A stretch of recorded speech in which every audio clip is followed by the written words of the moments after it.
Les playoffs de cette Ligue des Champions 2025 à 2026.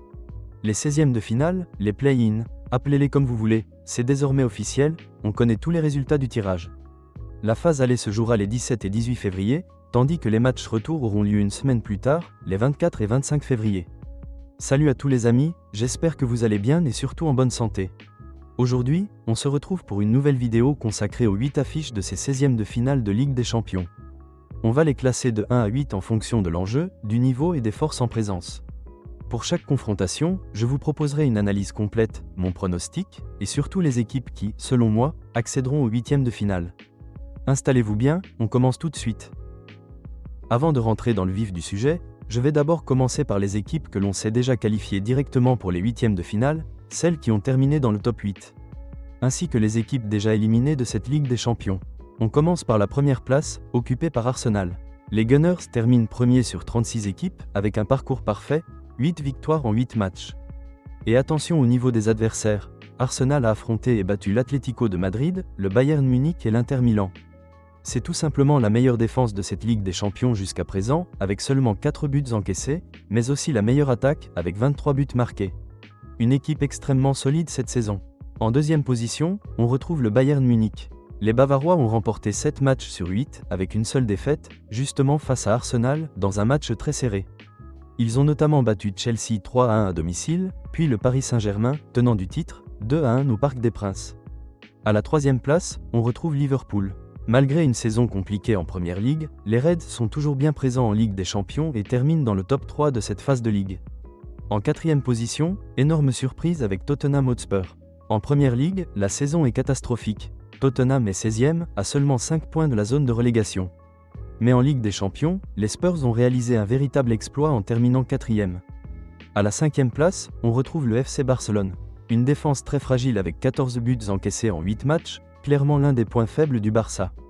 En revanche, offensivement, c'est très solide. Barcelone possède la deuxième meilleure attaque de cette phase de Ligue, à égalité avec le Bayern Munich, et a seulement un but d'Arsenal. En 6e position, Chelsea. Après 2 saisons sans Ligue des Champions, le vainqueur de la Coupe du Monde des clubs signe son grand retour au plus haut niveau européen et termine directement dans le top 8. À la 7e place, la grande surprise, c'est le Sporting Portugal. Les Portugais ont notamment battu le Paris Saint-Germain 2-1 au Portugal, lors de l'avant-dernier match de cette phase de Ligue. Et enfin, à la 8e place, Manchester City.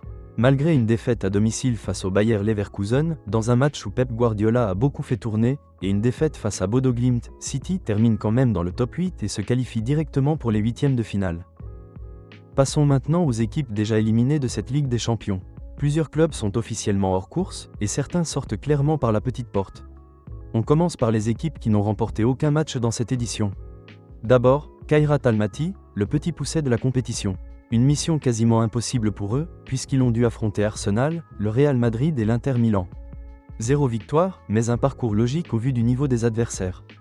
Ensuite, Villarreal, sans doute la plus grande déception de cette Ligue des Champions. 0 victoire, un seul match nul, malgré une 4e place en Liga espagnole. Une énorme contre-performance. Même constat pour le Slavia Prague, avec 3 matchs nuls et 5 défaites en 8 rencontres. On continue avec l'Eintracht Francfort.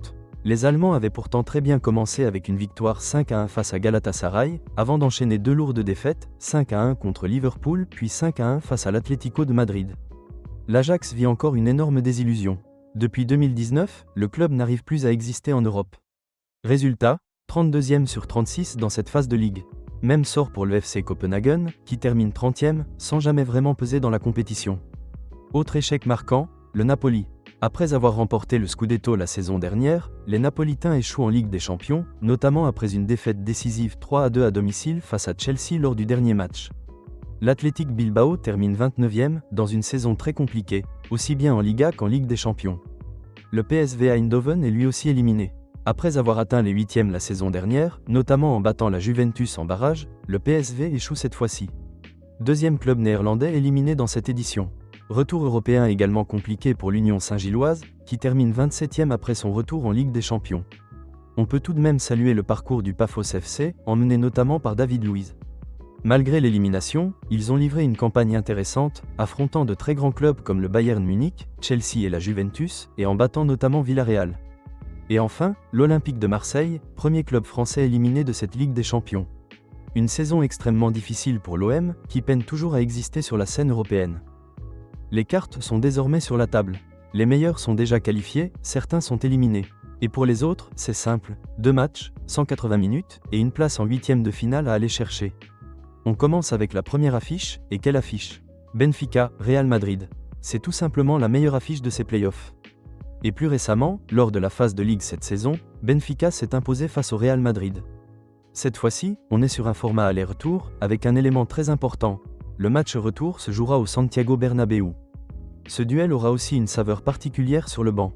José Mourinho fera son retour au Bernabéu pour défier son ancien joueur et élève, Álvaro Arbeloa, désormais entraîneur du Real Madrid. Côté madrilène, une incertitude majeure plane autour de Kylian Mbappé. Absent cette semaine en championnat à cause d'un problème au genou, sa participation reste incertaine. Depuis l'arrivée d'Arbeloa sur le banc du Real Madrid, le bilan est mitigé, 6 victoires et 2 défaites. Parmi ces défaites, celle face à Benfica 4-2 à l'Estadio da Luz, mais aussi une élimination en Coupe du Roi contre Albacete, pensionnaire de 2e division. En Liga, le Real reste sur 3 victoires consécutives, mais dans le contenu, c'est très pauvre, avec peu de maîtrise collective. Côté Benfica, la dynamique est clairement positive, 4 victoires et un match nul sur les 5 derniers matchs.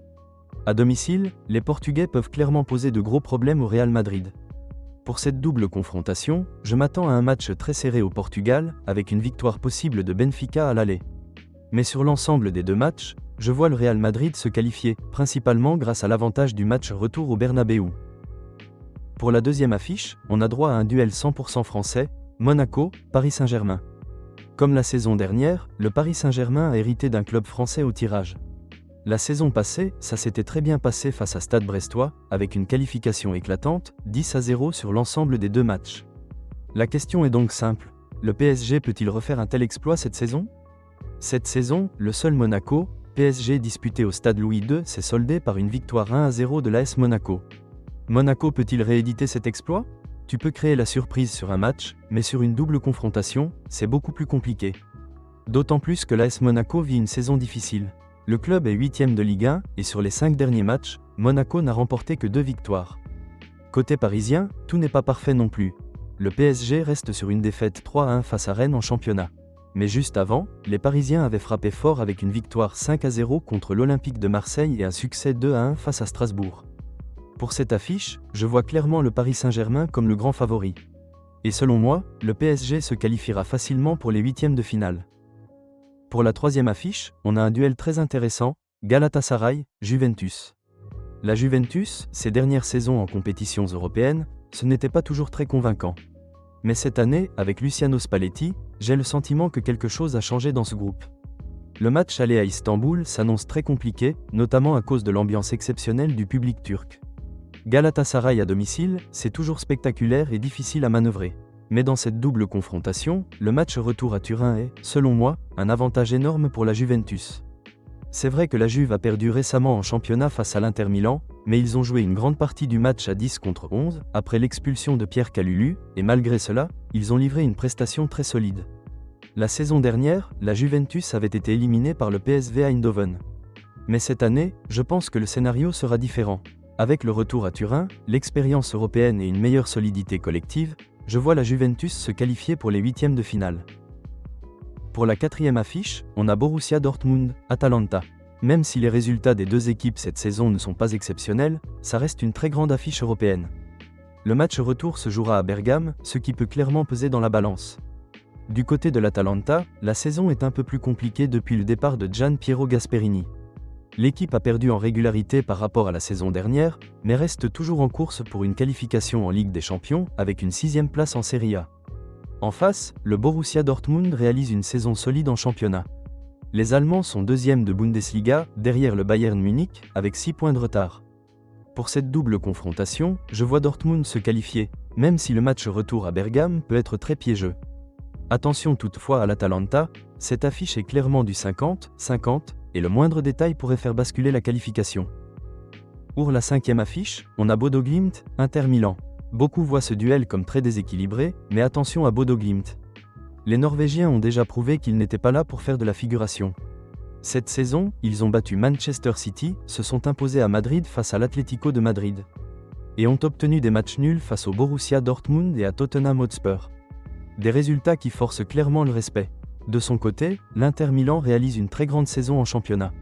Les Nerazzurri sont leaders de Serie A et font partie des grands favoris pour remporter le Scudetto. L'Inter n'a d'ailleurs plus perdu en championnat depuis le 23 novembre 2025, preuve d'une régularité impressionnante. En revanche, en Ligue des Champions, c'est plus contrasté, avec des défaites face à l'Atlético de Madrid, Liverpool et Arsenal. Mais les Italiens ont parfaitement réagi lors du dernier match européen, avec une victoire 2-0 à Dortmund en Allemagne. Pour cette double confrontation, je vois l'Inter se qualifier, mais sans écraser son adversaire. Je pense à un avantage d'1 ou 2 buts maximum sur l'ensemble des deux matchs. À domicile, Bodo Glimt donnera tout, mais le match retour au Giuseppe Meazza s'annonce très compliqué pour les Norvégiens. Pour la 6e affiche, on a Club Bruges, Atlético de Madrid. L'Atlético est une équipe très difficile à cerner cette saison. Capable du meilleur comme du pire, les Colchoneros manquent clairement de régularité. Ils restent sur une lourde défaite 3-0 face à Rayo Vallecano en championnat. Mais juste avant, ils avaient réalisé un énorme exploit en battant le FC Barcelone 4-0 en Coupe du Roi. En Ligue des Champions, l'Atlético a montré des choses intéressantes, avec de très bonnes performances par moments, mais aussi des passages à vide. Cette saison, ils ont des résultats, mais sans réelle continuité. Pour cette double confrontation, malgré cette irrégularité, je vois l'Atlético de Madrid se qualifier pour les huitièmes de finale, grâce à son expérience et son intensité dans les matchs à élimination directe. Pour la 7e affiche, on a Olympiakos, Bayer Leverkusen. L'Olympiakos réalise une saison solide en Super League grecque, mais en Europe, c'est plus compliqué.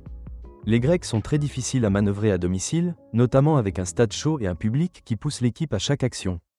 Le Bayer Leverkusen, de son côté, a montré cette saison qu'il pouvait être très performant à l'extérieur, notamment le match contre Manchester City.